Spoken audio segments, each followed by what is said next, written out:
আসসালামু আলাইকুম, Nargis nurse cooking নেস্টে আপনাদেরকে স্বাগতম।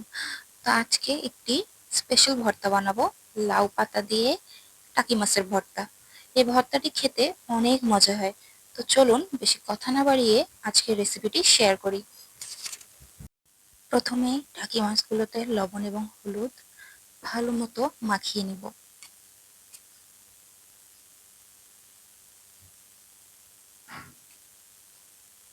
এবার গরম তেলে মাছগুলোকে ভালো মতো ভেজে নিব।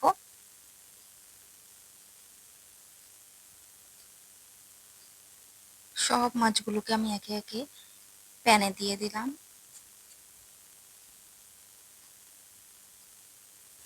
উল্টে পাল্টে মাছগুলোকে একদম ভালো মতো ভেজে নিলাম।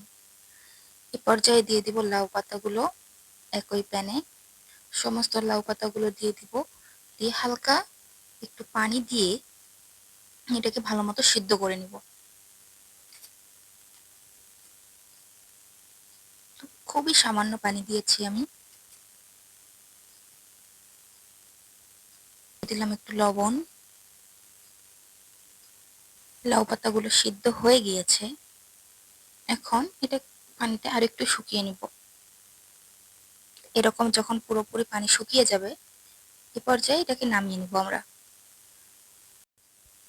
এবার হচ্ছে টাকি মাছগুলোর কাটা ছাড়িয়ে নিব।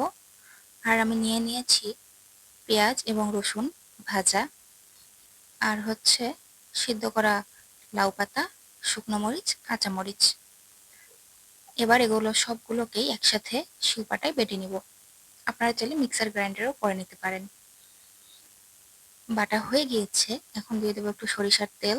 সরিষার তেল দিলে যে কোনো ভর্তার স্বাদ অসাধারণ হয়ে যায়। আপনারা চাইলে এটা স্কিপও করতে পারেন।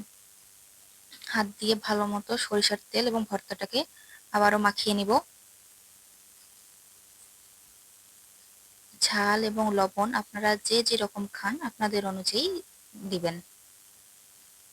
তো এই তো হয়ে গেল আমাদের ভর্তা। বৃষ্টির দিনে এই ভর্তাটি খেতে আরো বেশি ভালো লাগে। গরম ভাতের সাথে আরো মজা লাগে খেতে। তো রেসিপিটি অবশ্যই একবার ট্রাই করবেন।